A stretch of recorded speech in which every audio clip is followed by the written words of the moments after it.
a la reflexión política de quienes tienen la responsabilidad, por un lado, de gobernar desde los ámbitos ejecutivos, como de legislar tanto en el ámbito federal como local, la aportación que hace la academia. Todos ustedes representan a las instituciones de educación superior, que son la reserva, no solo moral, sino intelectual, para enfrentar los problemas del país.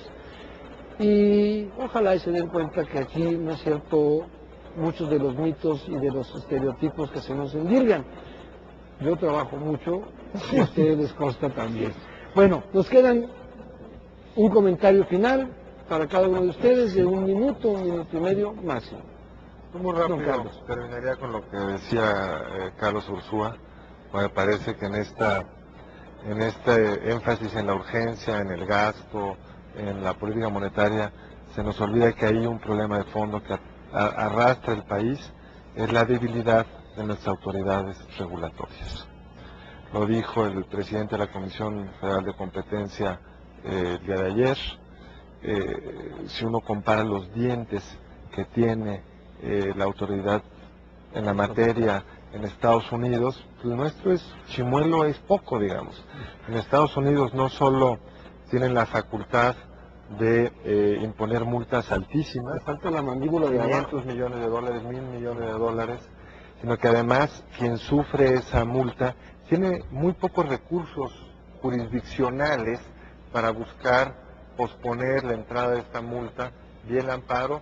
Aquí Carlos ha sido optimista de que se va a resolver el problema de las áreas de larga distancia. Ya se han parado los de Telmex, entonces te puedes aguantar no sé cuánto tiempo de que salga. Y además en Estados Unidos, por coludirte, por impedir la competencia, hay también, como en muchos países del mundo, una responsabilidad penal. Se van a la cárcel, no los directores generales, los propios dueños, sean responsables legales en esa empresa. Si uno ve, digamos, el tipo de sanciones que ha tenido Telefónica en España a través de la Comisión Europea de Competencia o France Telecom en Francia, son sanciones de cientos de millones de euros.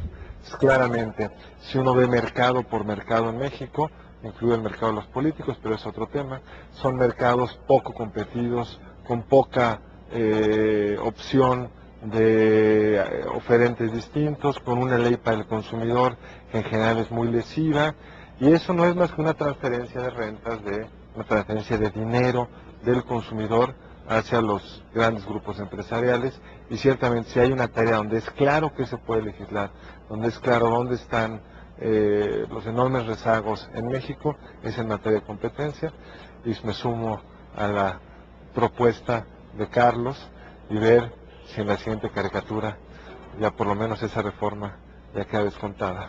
Dicho lo mismo por un político, suena distinto dicho por un académico. Y eso tiene, digamos, mucho fondo. Ojalá y guste este programa y nos den chance de hacer otro. Yo diría, senador, que reiteraría, hay que actuar ya, con objetivos muy claros, inmediatos, si es que nos atrevemos a ser ambiciosos. Hay que actuar ya para evitar que el país se nos convierta en un mar de desempleo e inempleo, no informalidad, que la informalidad va a tener límites que son cada vez más visibles. Hay que actuar ya. Y hay que acordarse de Beckett, el gran escritor y dramaturgo.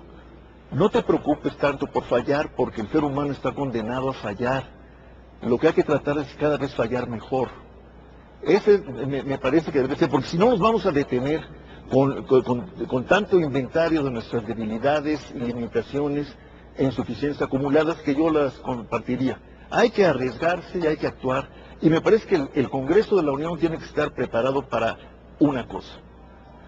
En mi opinión, el programa anunciado por el gobierno federal en enero es ya hoy insuficiente. Hay que revisarlo, mejorarlo y ampliar los recursos,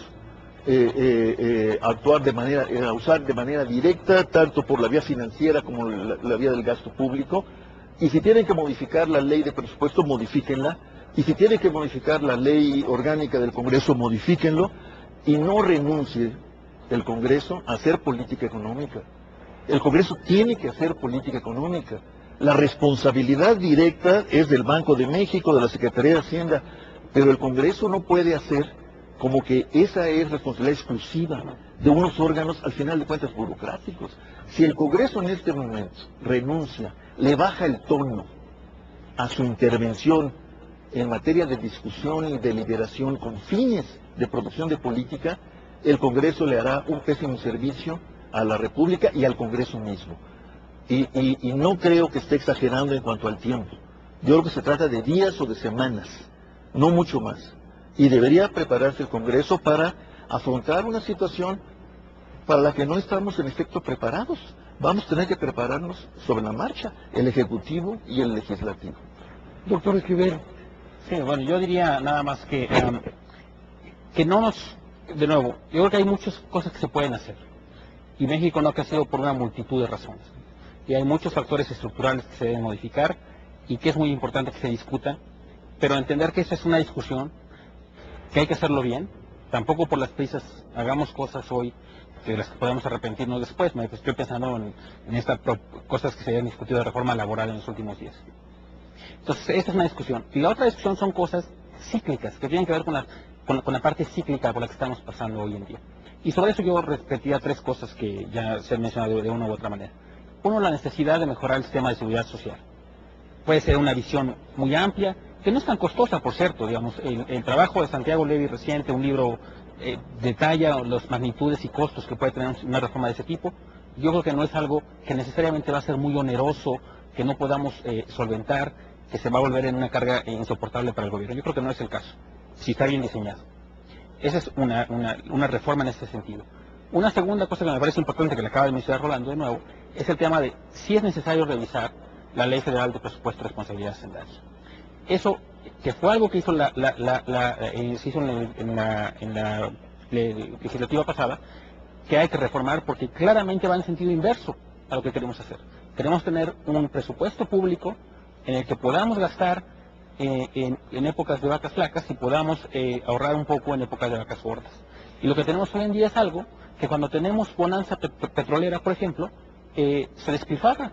Se puede gastar a manos llenas como ha ocurrido en el pasado, sin que eso se traduzca en nada para el crecimiento hacia el futuro, y que en épocas de bajo crecimiento puede implicar recortes, como yo anticipo que los podemos ver en los próximos meses, dada la debilidad económica que espero que tenga la economía mexicana en los próximos meses.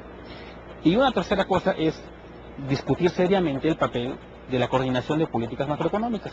El papel del Banco de México tiene que discutirse, no solo porque se preocupe por el crecimiento, sino porque el hecho de que esté tal como funciona hoy en día exacerba la volatilidad en los mercados.